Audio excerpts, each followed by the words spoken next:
good morning all of you. My name is Soumya and today I am going to teach you Standard 4 chapter number 1 patriotism. What is the meaning of patriotism? Desh Bhakti, Rashtra Prem. Okay, so let's start. Patriotism is written by Ramendra Kumar. Okay, so also remember this name. Okay, there are two characters, three characters, main characters. Okay, there are main characters that is Ajit, Naina and Dadaji Grandpa. Okay, now read this story to find out what is patriotism means. अब हम लोग इस story में पढ़ेंगे कि राष्ट्र प्रेम किसको बोलते हैं, उसके बारे में हम लोग यहाँ पे पढ़ेंगे. Grandpa, what is patriotism? आज अजीत पूछता है अपने ग्रैंडपा से patriotism कहते किसको बोलते हैं. अपने दादाजी से वो बोलता है. It's mean going to jail like Gandhi ji, did your time for your country like Bhagat Singh, did explain his sister Naina. नाना बोलती है कि इसका ये मतलब होता है कि जेल जाना, करो और मरो, अपने कंट्री अपने देश के लिए, उसको जैसे कि भगत सिंह ने किया था उस तरीके से करना है. वो सिस्टर नैना ने उसको एक्सप्लेन किया. Yes Naina, you are right, but it also means lot of more.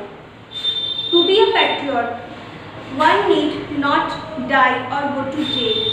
One can show one loves for one's country in many small ways. Grandpa said.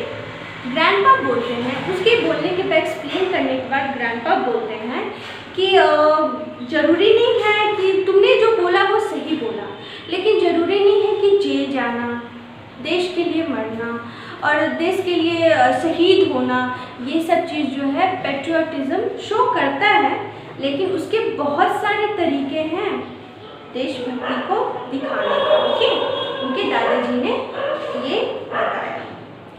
Bye loving its culture and its people. Ajit, do you remember? Ajit, तुमको क्या शायद याद है कि एक tune बजता है 26 जनवरी during the Republic parade. 26 जनवरी के दिन, 26 जनवरी के दिन जब पैरेड होता है तो उस दिन एक ट्यून बजता है, उस दिन एक गाना बजता है, मतलब एक सॉन्ग होता है. ठीक है, एक ट्यून प्ले होता है. Then the Ajit replied, yes grandpa, as soon as the tune started you stood up and continue to start till the end. तब बोलता है कि यस ग्रैंडपा, मुझे याद है जब भी वो ट्यून बजता है आप जो है अपने एक सावधान पोजीशन में खड़े हो जाते हैं. Okay, do you know what the tune was? क्या तुम्हें पता है कि वो ट्यून किसको बोलते हैं? आई नो ग्रैंडपा, नैना से. नैना बोलती है यस मुझे पता है. It was a national anthem, that is a Jana Gana मन. Okay, that is a Jana Gana Mana. Good, but do you know why I got up and stood to attention? कभी तुमको पता है कि हम लोग क्यों खड़े होते हैं, किस लिए खड़े होते हैं हम लोग वहाँ पर? No grandpa, why? नहीं ग्रैंडपा, मुझे नहीं पता है, पर क्यों? सोच में पड़ जाते हैं क्यों खड़े होते हैं. As a mark of respect to the national anthem and unfortunately I was only one to do so. हम लोग नेशनल एंथम के रिस्पेक्ट में हम लोग जो है खड़े होते हैं. ओके, नेशनल एंथम के रिस्पेक्ट में जो है हम लोग खड़े होते हैं, उनको रिस्पेक्ट शो करने के लिए हम लोग खड़े होते हैं. लेकिन अनफॉर्चुनेटली उस वक्त मैं ही था जो ये काम कर रहा था, क्योंकि your father continued to read the newspaper and your mother went on with her conversation on the phone. तुम्हारे जो फादर थे, पापा थे, वो न्यूज़पेपर पढ़ने में बिजी थे और तुम्हारी जो मम्मी थी वो जो है फ़ोन पर बात कर रही थी किसी से. Okay, I gave you this example to explain that a person's patriotism can be reflected in simple day-to-day things like his respect for his language, his national anthem or flag, and above all the love of his fellow countrymen. Okay, what is the meaning of countrymen?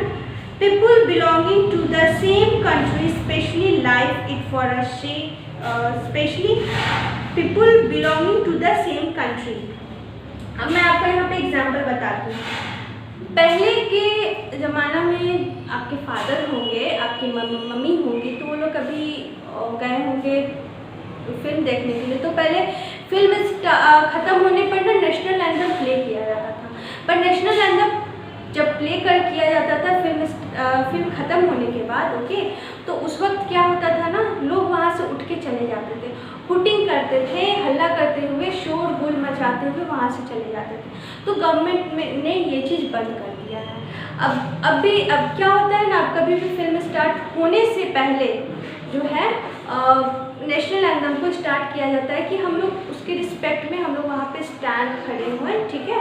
इसीलिए तो पहले जो है क्या होता था, पहले film ख़त्म होने के बाद जो है नेशनल एंथम प्ले किया जाता था, लेकिन लोग उसका रिस्पेक्ट नहीं करते थे, उसको डिसरिस्पेक्ट करते थे, वहाँ से चले जाते थे, खड़े हो जाते थे, हुटिंग करते थे।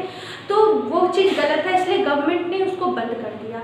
और अब क्या है, अब फिल्म स्टार्ट होने से पहले जो है नेशनल एंथम जो है प्ले किया जाता है, ओके, फिल्म स्टार्ट होने से पहले कि कोई अगर रहेगा अभी तो खड़ा होकर उसको रिस्पेक्ट, उनको नेशनल एंथम को जो है रिस्पेक्ट देगा ही, ओके। तो इसलिए हम लोग को अपनी लैंग्वेज, हम लोग को अपने देश के लिए हमेशा रिस्पेक्ट हमेशा अपने दिल में रखना चाहिए, okay. Come to the next, ये बुक से अपार्ट था, अलग था, ठीक है। Grandpa, I still don't understand, I thought patriotism was all about dying for one country or making a big sacrifice. अब ज़रूरी है कि हमारे देश के लिए किसी ने मतलब कि अपनी जान को कुर्बान कर दिया, वो बहुत बड़ी चीज़ होती है, ओके। तो यही बात अजीत भी उनसे पूछता है। यस यू आर राइट, तुम सही बोल रहे हो कि उसने बहुत बड़ा बिग सेक्रीफाइस किया, जिन्होंने अपने देश के लिए अपनी जान को कुर्बान कर दिया, वो बहुत बड़ा सेक्रीफाइस किया है। It's good, yes you are right, it is about big thing, ये बहुत बड़ी चीज़ है।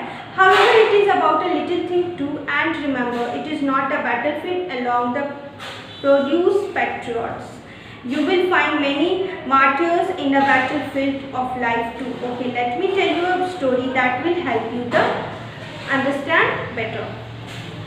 Yeah, अब उसके ग्रैंडपा बोलते हैं कि मैं जो है तुम्हें एक स्टोरी सुनाऊंगा कितने सारे मार्टर्स के बारे में। ओके, मार्टर्स किसको बोलते हैं? People who sacrifice something of a great value and specially life itself for a ship of something important, जो अपनी जान को जो है वो कुर्बान कर देता है, सेक्रीफाइस किए थे अपने देश के लिए, हमारे भारत के लिए। उनके बारे में जो है कुछ स्टोरीज हैं वो मैं आपको सुनाऊंगा। या grandpa, tell me a story about a dragon side dinosaur. Shout Ajit अब चिल्लाने, मतलब कि शाउट करने होता है, खुशी के मारे कूदने लगता है कि दादाजी आज जो है ना ड्रैगन से डायनासोर्स के बारे में आप स्टोरी सुनाइएगा। No Ajit, I will tell you a story about real people and their real problems. नहीं अजीत, मैं तुम्हें रियल पीपल के बारे में और रियल प्रॉब्लम के बारे में मैं आपको बताऊंगा, ओके, बट नॉट टुडे, पर आज नहीं, मैं आज आपको नहीं बताऊंगा। This Sunday I will take you for a picnic for a small village around 100 kilometres from here. We will spend the day that the return by the night.